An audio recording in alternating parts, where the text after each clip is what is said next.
Ô saison, ô château,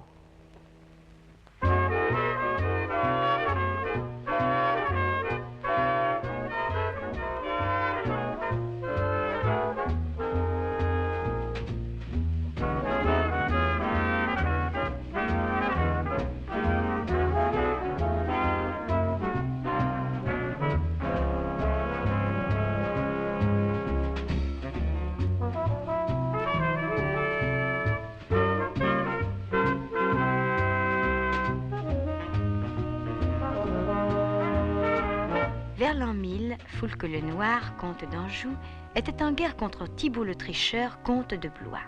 Il fit construire plus de 20 donjons de défense. Celui de Langeais. Voyez-vous, ce cèdre, après celui du musée de Tours, c'est le plus grand de la région. Celui de Montrichard.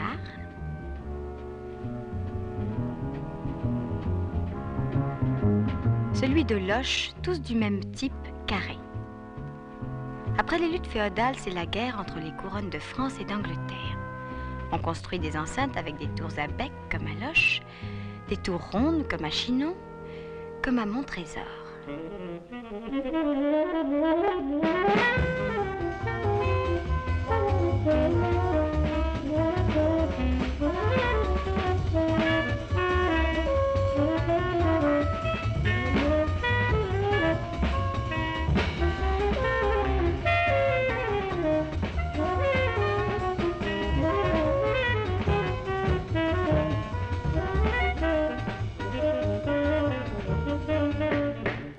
La forteresse d'Angers voit se succéder Foulques le Bon, Foulques le Noir, Foulques le Chagrin, puis Geoffroy le Coquet, qui porte à son chapeau une branche de genêt et donne le nom de Plantagenet à une dynastie. Richard Cœur de Lion, Jean Santerre et le bon roi René, Cœur d'amour et prix. Celle de Chinon voit arriver Jeanne la Pucelle, qui s'avance dans cette salle, reconnaît le dauphin Charles caché parmi ses courtisans et lui promet de le faire sacrer à Reims. Chinon, aux pittoresques murailles, tente les peintres du dimanche. Jean Choubnel, ancien gardien de château, consacre tous ses loisirs à peindre, pierre après pierre, les châteaux de la Loire. C'est un naïf. Il tient une papeterie, souvenirs, épicerie, tabac, mercerie à Langeais. À Langeais, où Louis XI fait bâtir près du vieux donjon un château de défense. Un chemin de ronde de 130 mètres d'un seul tenant permet aux assiégés de se porter immédiatement au point de l'attaque. Côté cour, la demeure est sévère. Langeais est avant tout un château fort. Les hautes murailles découragent les échelles des attaquants et font communiquer les tours de guet.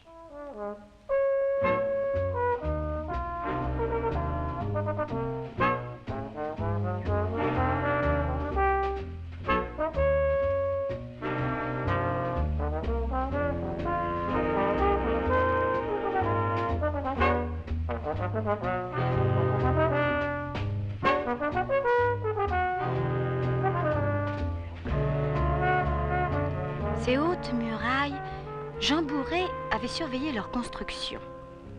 Pour lui, il se fait faire un château différent, car l'invention du canon modifie l'art de la défense. Pour se protéger des boulets, il faut de larges douves. Autrefois, ce château de Plessis-Bourré s'appelait Plessis-le-Vent. Il est en tuffeau, pierre du pays, très tendre et très blanche, dont les carrières entourent le village de Bourré. Le dernier tailleur de pierre, René Ardouin, ne fait plus que des restaurations. Le tuffeau n'est pas un matériau moderne.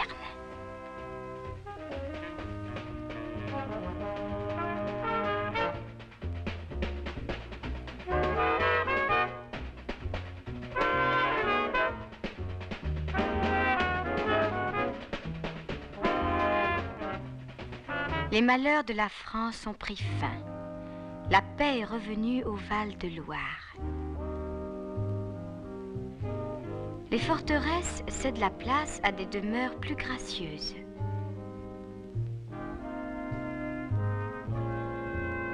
Tu vois, du temps de Ronsard, les tilleuls y étaient pas. Ouais. Tel ce château de Talcy, où Ronsard venait rendre visite à Cassandre Salviati, écrivant pour elle le premier recueil des amours. Je voudrais bien, richement jaunissant, en pluie d'or goutte à goutte, descendre dans le giron de ma belle Cassandre, lors qu'en ses yeux le somme va glissant. Verrai-je point la saison qui m'apporte, ou trêve, ou paix, ou la vie, ou la mort, pour édenter le souci qui me mord, le cœur rongé d'une lime si forte. Mais Cassandre ne voulait rien savoir. Elle préférait son voisin. Et cependant vous ne connaissez pas que ce beau mois et votre âge se passent comme une fleur qui languit contrebas et que le temps passé ne se ramasse. Vous méprisez nature?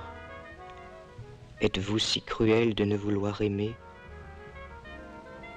Ici la bergerette en tournant son fuseau dégoise ses amours. Et là le pastoureau répond à sa chanson. Ici toute chose aime. Tout parle de l'amour, tout s'en veut enflammer. Seulement votre cœur froid d'une glace extrême demeure opiniâtre et ne veut point aimer.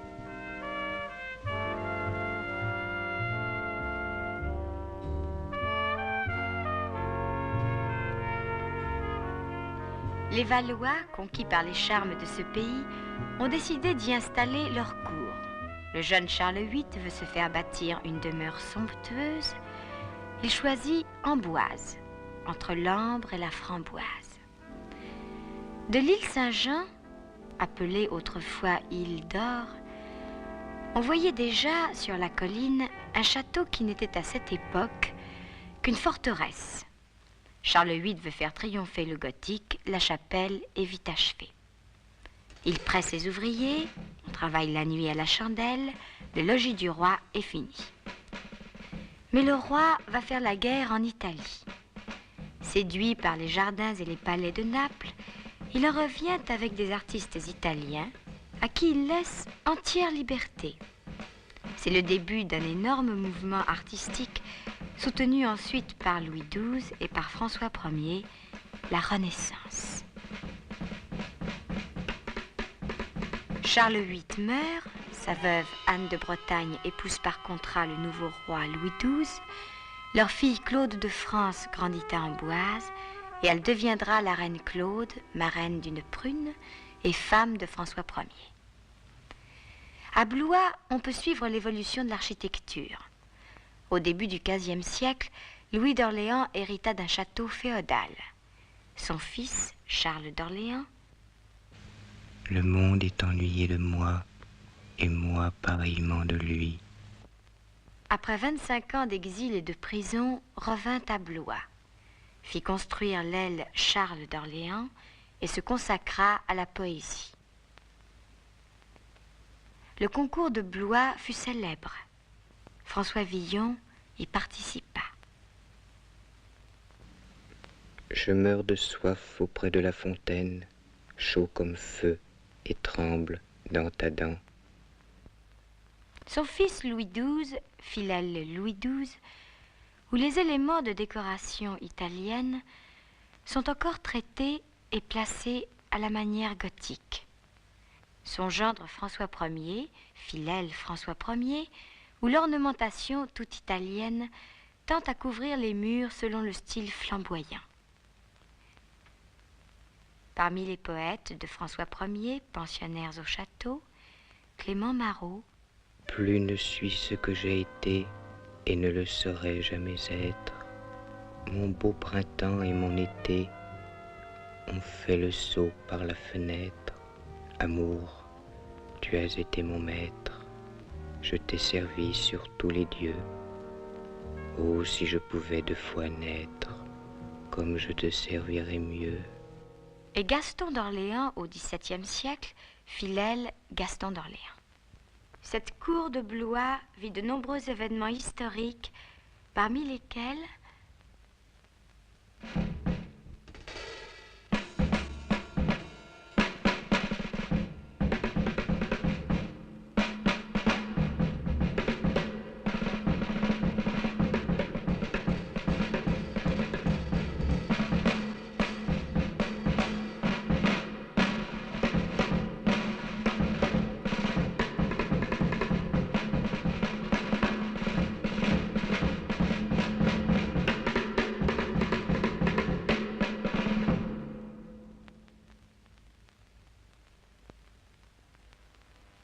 silence sur l'histoire des Guises, silence aussi sur celle de toutes les dames, fantômes de Chenonceau.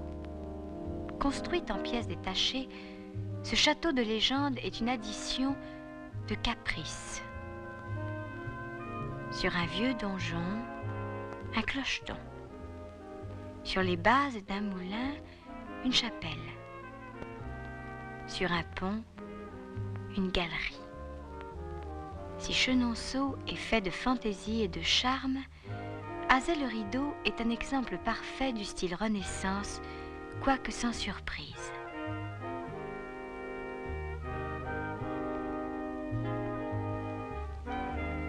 Ce cèdre, il devient argent pour la Noël.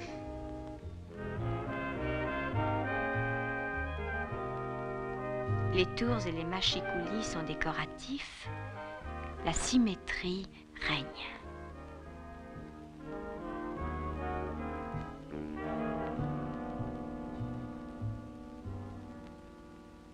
À Chambord, château de rêve royal, tout est paradoxe.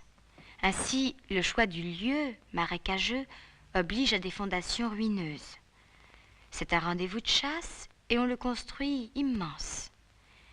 Et dans un pays où il pleut presque toute l'année, les terrasses et les toits sont prévus comme lieu de séjour. François Ier n'a sûrement pas pensé, en faisant faire ses 365 chambres à feu qui ne furent ni meublées ni habitées, sauf en de brefs séjours de la cour, n'a sûrement pas pensé que ceux qui en profiteraient le plus seraient les gardiens depuis 3 générations. Voici la famille de Chambord, branche gardienne.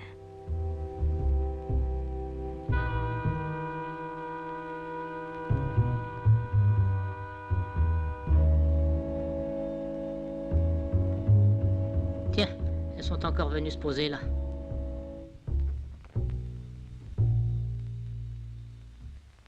Ainsi, les dames du haut des terrasses voyaient leurs seigneurs partir pour la chasse avec leurs chiens, leurs chevaux, leurs faucons. Elles promenaient des costumes d'apparat parmi les échoppes de parfums et les boutiques de rubans entre les balcons de ce rendez-vous élégant.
À Valençay, l'architecture est du type de celle de Chambord, sur des bases solides.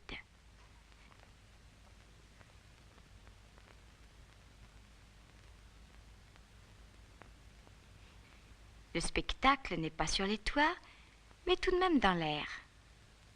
On y joue à pan perché, à chat perché, à dame perché. La tour donjon existe toujours purement décorative. Privée de toute raison d'être, la tour se rend et devient pavillon d'angle dont Villandry offre un exemple précoce dans la première moitié du XVIe siècle.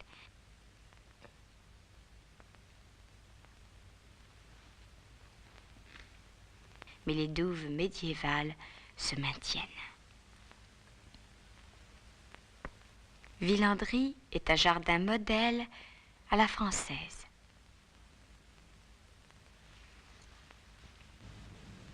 L'artichaut et la salade, l'asperge et la pastenade, et les pépons tourangeaux me sont herbes plus friandes que les royales viandes qui se servent par monceaux. Les potagers sont ordonnés et décorés avec des soins extrêmes. Chaque détail a son sens. Les allées, c'est tout du tilleul. Le labyrinthe, c'est du charme. J'aime être libre et veux être captif. Quant à l'amour, l'amour tragique, avec ses poignards et ses glaives.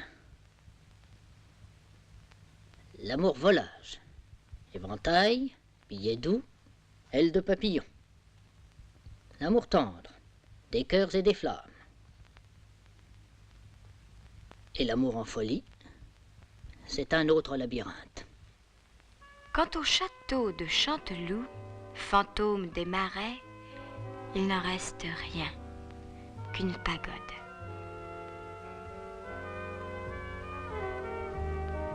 Le duc de Choiseul, en signe de reconnaissance envers les amis qui lui étaient restés fidèles pendant son exil, leur éleva ce temple. Il fit graver des signes chinois qui veulent dire reconnaissance, bonté, accord et savoir.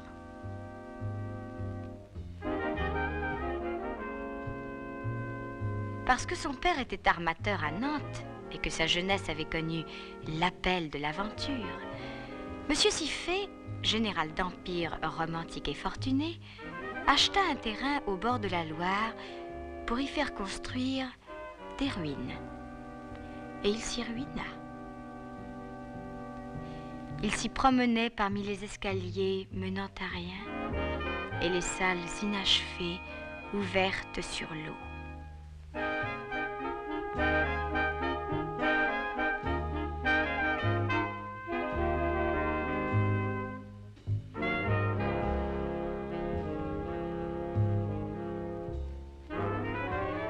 Son caprice nous vaut le plus étrange des châteaux de la Loire, nommé les Folies Siffé, en souvenir d'un général qui rêvait à la mer.